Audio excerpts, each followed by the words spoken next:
ஓம் ஸ்ரீ ராகவேந்திர சுவாமிகள் திருவடியிலே சரணம். நவபிருந்தாவனத்தின் அந்த 9 மகான்களின் திருவடியிலே சரணம். வணக்கம். ஆர்கே டில்லிபாபு பேசுகின்றேன். உலகத் தமிழர்கள் அனைவருக்கும் நீங்கள் அளித்து வருகின்ற மகத்தான ஆதரவுக்கும் அன்புக்கும் மிக்க நன்றி. நாம் இன்று பார்க்க இருப்பது குரு பயிற்சி பலன்களை பற்றி நாம் பார்க்க இருக்கின்றோம். மிதுனத்தில் இருக்கக்கூடிய குரு பகவான் திருக்கணித பிரகாரம் 2/6/2026 அன்று கடகத்திலே வருகின்றார். வாக்கியப்படி 26/5/2026 அன்று மிதுனத்திலிருந்து கடகத்திலே உச்சமடைகின்றார். 12 ஆண்டுகளுக்கு ஒரு முறை கடகத்தில் அவர் உச்சமடைவார். அப்படிப்பட்ட மிகப்பெரிய வரப்பிரசாதமாக குரு பகவான் 12 உச்சமடைய இருந்து 12 ராசிக்கும் அற்புதமான பலன்களை தர இருக்கிறார். கடக ராசிக்கு குரு பயிற்சி பலன்களை பார்க்கலாம். கடந்த ஓராண்டு காலமாக உங்களுடைய ராசிக்கு 6-9 கூடியவர் 12 இருந்தார். 12 நேரடியாக 6 பார்த்தார். பொருளாதாரத்திலும் சரி, கணவன் மனைவி வழக்கிலும் சரி, பொது வாழ்க்கையிலும் சரி படாத பாடு பட்டு விட்டீர்கள். அப்படிப்பட்ட உங்களுக்கு விடிவும் விமோச்சனமும் பிறக்க இருக்கிறது. ஜென்மத்திலே குரு வந்தாரே, ஜென்ம குரு ராமர் வனவாசத்தில் என்று பழமொழி உண்டே என்று நீங்கள் கவலைப்படலாம். அதெல்லாம் பொதுவான பாடல்களை தவிர நடைமுறைக்கு ஒத்து வராது. அதனால் 12 இருக்கக்கூடிய குரு பகவான் உங்களுடைய ராசியில் உச்சமடையும் போது உங்களுக்கு எண்ணற்ற நல்ல பலன்கள் தரும். ஜென்மத்திலே குரு என்று நீங்கள் எந்த கவலையும் பட வேண்டிய அவசியம் இல்லை.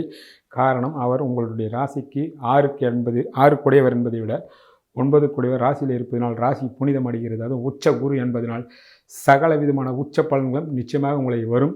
ராசியிலே வந்திருக்கக்கூடிய குரு பகவான் உங்களுக்கு எப்படிப்பட்ட பலன்களை தரப்போகிறார் வரக்கூடிய ஓராண்டு காலத்திற்கும். அவருடைய பார்வை 5ஆம் பார்வையாக 5ஆம் வீட்டிற்கும், 7ஆம் பார்வையாக 7ஆம் வீட்டிற்கும், 9ஆம் பார்வையாக 9ஆம் வீட்டிற்கும் கிடைக்கப் போகிறது. மற்ற வீடுகளுக்கும் எப்படிப்பட்ட பலன்கள் என்பதை இப்போது நாம் சொல்ல இருக்கின்றோம். முதலில் ராசியிலே உச்சமடைக்கக்கூடிய குரு உங்களை உச்சத்திற்கு கொண்டு போவார். சகல விதமான சௌபாகியங்களும் லட்சுமி கடாட்சியும் தந்தையின் மூலமாக முழு ஆதரவும். காரணம், அவர் 9 கூடியவர் என்பதனால் சகல விதமான சௌபாகியங்களும் தந்தையினுடைய ஆதரவும் சகல விதமான நன்மையும் பூரணமாக உங்களுக்கு தருவார். மதிப்பு, மரியாதை, அந்தஸ்து, கௌரவமெல்லாம் நீங்கள் தேடி போக தேவையில்லை, உங்களை தேடி வரும்.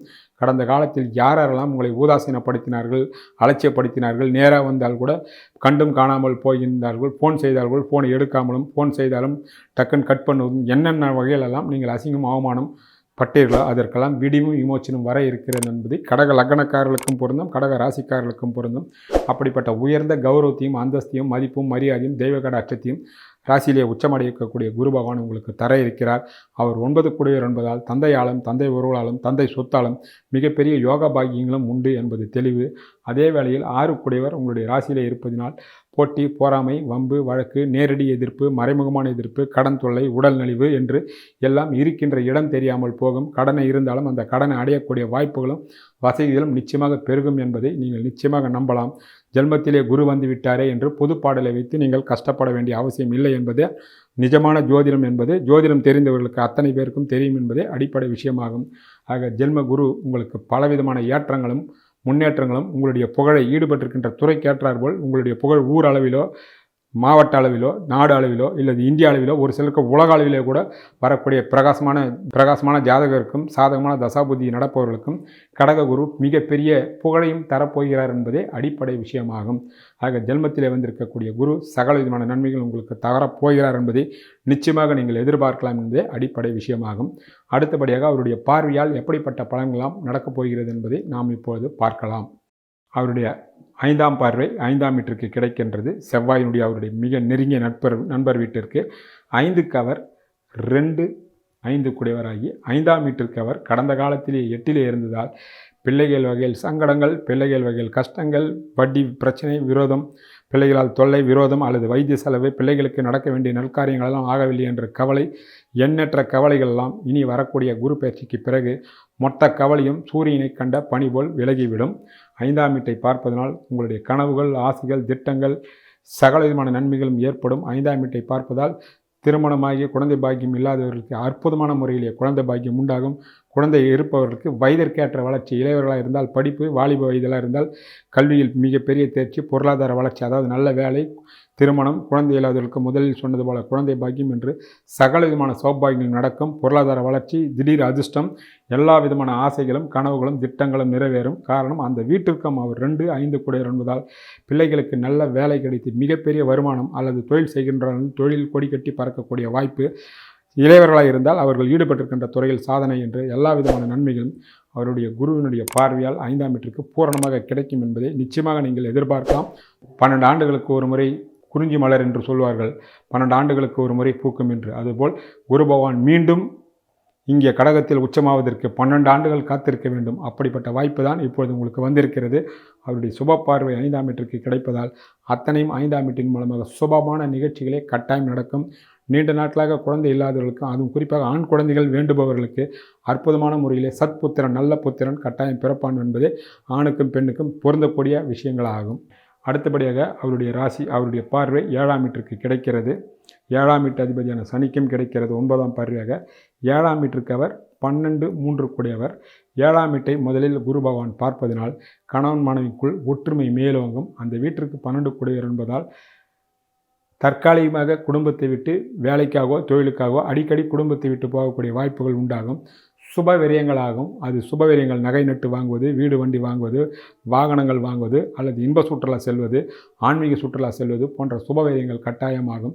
ஏதேதோ காரணங்களுக்காக தள்ளி கொண்டு போன திருமணங்கள் இளைஞர்களுக்கும் இளம்பெண்களுக்கும் 30 வயது நெருங்கி விட்டவர்களுக்கும் 30 வயதை தாண்டியவர்களுக்கும் அற்புதமான முறையிலே இந்த குரு பகவானுடைய பேச்சால் அற்புதமான முறையிலே திருமண யோகங்கள் கூடி வரும். நண்பர்களுடைய வருகை, வெளியூர்களுக்கு செல்வது, வெளிநாடுகளுக்கு செல்வது, வேலைக்காகவோ தொழிலுக்காகவோ எந்த முயற்சிகளாக இருந்தாலும் 7ஆம் வீட்டின் மூலமாக நிறைவேறும். விஐபிகளுடைய தொடர்பு கிடைப்பது, அதன் மூலமாக உங்களுடைய காரியங்கள் சாதித்து கொள்வது, பொருளாதாரம் மேன்மை அடைவது, எல்லா விதமான நன்மைகளும் 7ஆம் வீட்டின் மூலமாக நடக்கும். ஒன்றை நினைவில் வைத்துக் கொள்ளுங்கள், அந்த வீட்டிற்கு அவர் விரையாதிபதி என்பதால் சுப விரயங்கள் கட்டாயம் உண்டு. ஒரு கால் சொந்த ஜாதகம் சரியில்லை என்றால் சுப விரயத்திற்கு பதிலாக வீண் விரய செலவுகளும் தேவையற்ற வைத்திய செலவுகளும் வரலாம். தசாபுத்தி சரியில்லை என்றால் கணவன் மனைக்குள் பிரிவும் ஏற்படலாம்.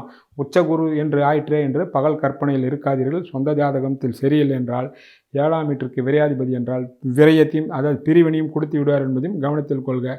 சொந்த ஜாதகம் சாதகமாக இருந்தால் அத்தனையும் சுபவிரயம் ஆகும். கணவன் மனைவியினுடைய ஒற்றுமை பிரகாசமாக இருக்கும் என்பது தெளிவு. அடுத்தபடியாக அவருடைய சுப பார்வை தான் வீட்டை தானே பார்க்கிறார்.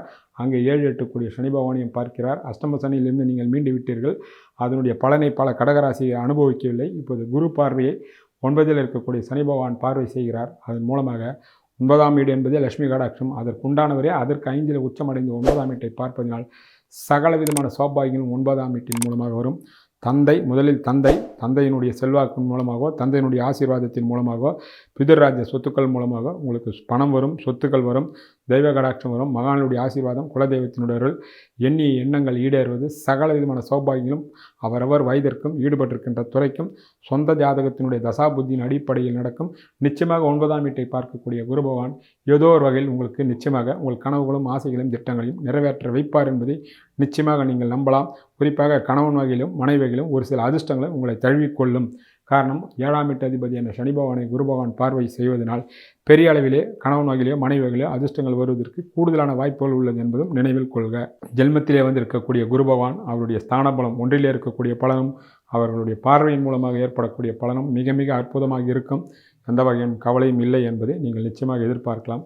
அடுத்தபடியாக 2ஆம் வீட்டிற்கு அவர் 12இலே இருப்பதினால் ஆகக்கூடிய செலவுகளெல்லாம் சுபவிரிய செலவுகளாக இருக்கும் என்பது தெளிவு.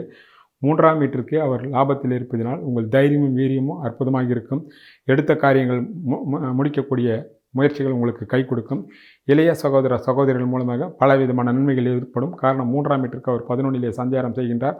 3ஆம் வீட்டிற்கு அவர் 4-7 கூடியவர் என்பதால் உங்கள் தம்பி தங்கைகள் இருந்தால் அவர்களுக்கு திருமணம், அவருடைய சொத்து பத்துக்கள் வாங்குவது, அவர்களுடைய வாழ்க்கை வளங்களாக செல்லும் என்பது தெளிவு. 4ஆம் வீட்டிற்கு அவர் 10இலே இருப்பதினால் 4ஆம் வீட்டின் மூலமாக வீடு, வண்டி, வாசல், வாகனங்கள் வாங்குவது, தாயின் மூலமாக நன்மைகள், சுபவிரயங்கள், கடன் வாங்குவது, அந்த கடன் சுபவிரிய கடனாக இருப்பது என்பது தெளிவு. 6ஆம் வீட்டிற்கு 8இலே மறைவதனால் கடந்த காலத்தில் நேரடியாக மோதன விரோதிகளெல்லாம் காணாமல் போவார்கள். போட்டியாளர்கள், போராமையாளர்கள் அவர்களை ஒழிந்து விடுவார்கள். அவர்களை பற்றி கவலைப்பட வேண்டிய அவசியமே இல்லை. 8ஆம் வீட்டிற்கு 8இலே இருப்பதினால் பலவிதமான நன்மைகள் எல்லாம் முதுகுக்கு பின்னால் பேசுவார்களை தவிர நேரடியாக பேசுவதற்கு பயம். அந்த அளவுக்கு உங்களுடைய நிலைமையும் சூழ்நிலையும் உங்களுக்கு சாதகமாக அமையும் என்பது தெளிவு. ஆக 10ஆம் வீட்டிற்கு அவர் 4இலே இருப்பதினால் தொழில் மூலமாக சொத்து சுகங்கள் சேர்வது, உங்களுடைய அந்தஸ்து உயர்வது, அதன் மூலமாக கௌரவங்கள் உண்டாவது என்ற சகல விதமான நன்மைகளும் கட்டாயம் உண்டாகும். குடியிருப்பு மாற்றங்கள், அலுவலக மாற்றங்கள் எல்லாம் கட்டாயம் நடக்கும் என்பது தெளிவு. 11ஆம் வீட்டிற்கு 3இல் 11க்கு 11ஆக இருந்து 11ஆம் வீட்டையை பார்ப்பதனால் மூத்த சகோதரனுடைய வகையில் அவருடைய வாழ்வு வளங்கள் அடையும், வசந்தத்தை காட்டும். அவர்கள் மூலமாக உங்களுக்கு பலவிதமான நன்மைகளும் ஆதாயங்களும் உண்டு. எடுக்கின்ற விஷயங்கள் அத்தனையும் வெற்றி அடையக்கூடிய வாய்ப்புகள் மிக மிக பிரகாசமாக உள்ளது. 12ஆம் வீட்டிற்கு 2 கூடியவர் என்பதால் ஆகக்கூடிய செலவுகள் அத்தனையும் வரக்கூடிய கடந்த காலங்கள் அத்தனையும் வீண் வெறிய செலவுகளும் உங்களுடைய உழைப்பெல்லாம் வீணாக சென்று விட்டது. இனி வரக்கூடிய காலங்கள் 1க்கு 10ஆக உங்கள் உழைப்பிற்கெல்லாம் மிகப்பெரிய லாபங்களும் வெற்றியும் காத்திருக்கிறது என்பதே அடிப்படை உண்மை.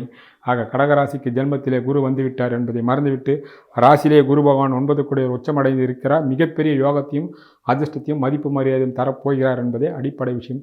கடகராசிக்காரர்களும் குரு பயிற்சியை வருக வருக என்று நீங்கள் தாராளமாக வரவேற்கலாம். தாராளமாக குரு பகவான் உங்களையும் உச்சத்திற்கு கொண்டு செல்வார் என்பதே அடிப்படை விஷயமாகும். நன்றி, வணக்கம்.